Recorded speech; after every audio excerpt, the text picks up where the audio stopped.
Oke, assalamualaikum warahmatullahi wabarakatuh. Jumpa lagi teman-teman analis syariah. Jadi ini kita akan jawab pertanyaan terkait belajar saham dari nol. Itu kita mulai dari mana? Apa yang harus kita lakukan? Jadi teman-teman ini akan kita jawab. Tapi sebelum itu kita lihat dulu yang mau lewat berikut ini.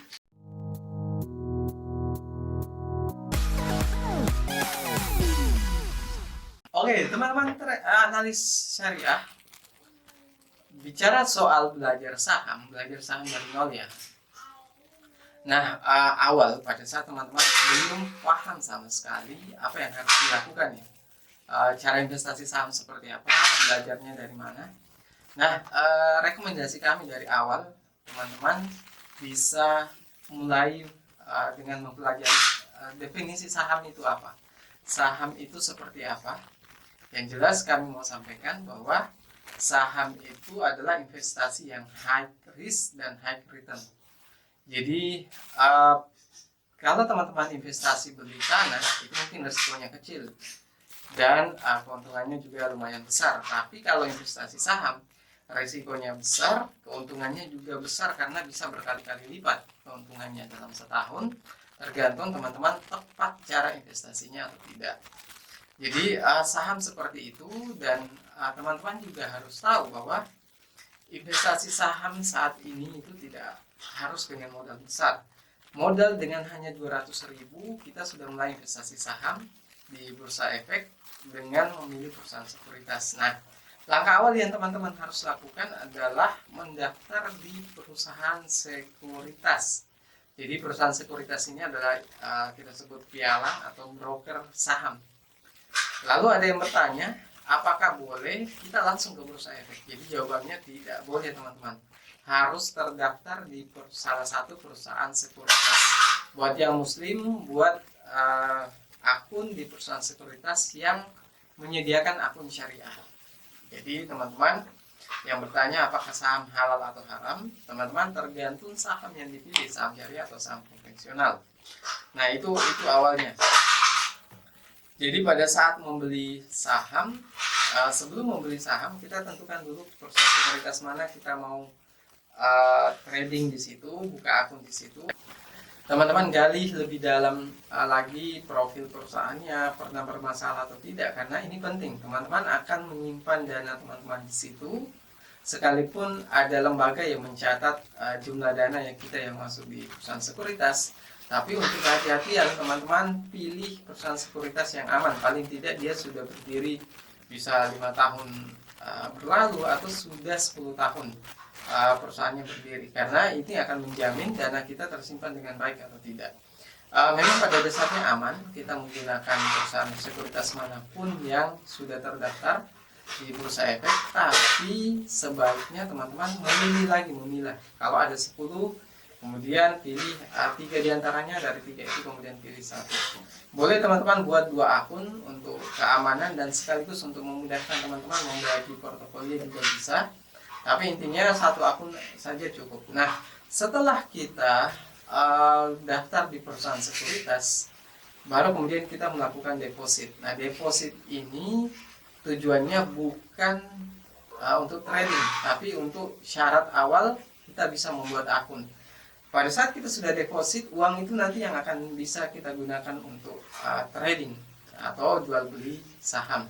Nah, kemudian setelah itu teman-teman, yang dilakukan sebenarnya bukan langsung trading pada saat sudah punya akun, tapi belajar saham dari nol, tata caranya seperti apa, tata cara tradingnya seperti apa. Di kesempatan ini saya mau menyampaikan satu hal dulu, bahwa dalam investasi saham itu ada 2 alirannya teman-teman. Ada yang aliran analisisnya menggunakan teknikal, ada yang analisisnya menggunakan fundamental perusahaan. Analisis teknikal di sini teman-teman beli saham berdasarkan grafiknya saja.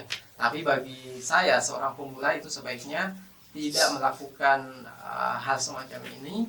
Untuk amannya sebaiknya pilih analisis fundamental dulu. Kalau memang misalnya nanti sudah ahli dan mau melakukan itu silahkan, tapi faktanya sepanjang sejarah orang-orang yang sukses di investasi saham itu rata-rata dari orang yang memilih analisa fundamental untuk memutuskan saham yang akan dibeli.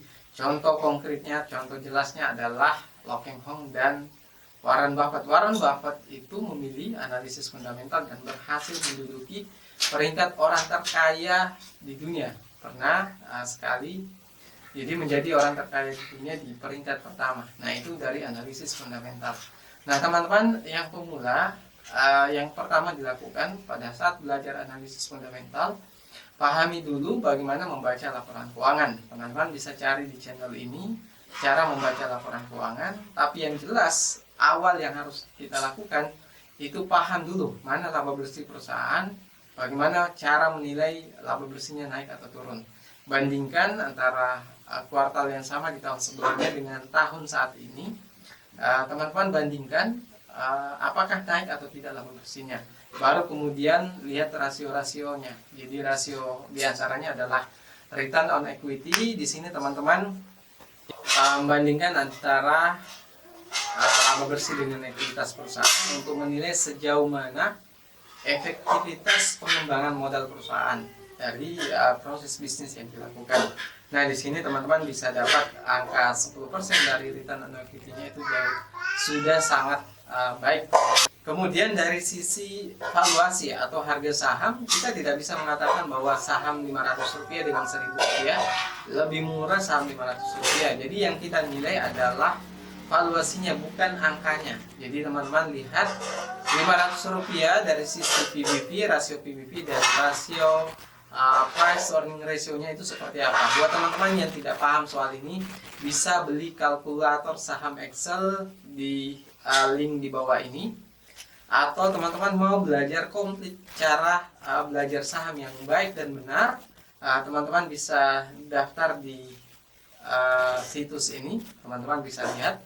Nah, intinya teman-teman, kalau kita mau belajar, usahakan sempurnakan dulu ilmunya, baik itu valuasi, cara membaca laporan keuangan, cara menghitung rasio keuangan. Teman-teman pelajari itu dengan seksama, dengan baik, dengan lengkap, baru kemudian mulai trading saham. Jangan trading saham dulu baru belajar, nanti resikonya akan mengalami kerugian. Nah, teman-teman mungkin itu dulu yang bisa saya sampaikan untuk part awalnya. Part selanjutnya ikuti terus video ini, dan kita akan jelaskan step by step cara investasi saham yang benar dan bagaimana sebaiknya memilih saham. Nah, mungkin itu dulu yang bisa saya sampaikan. Sekian dari saya. Assalamualaikum warahmatullahi wabarakatuh.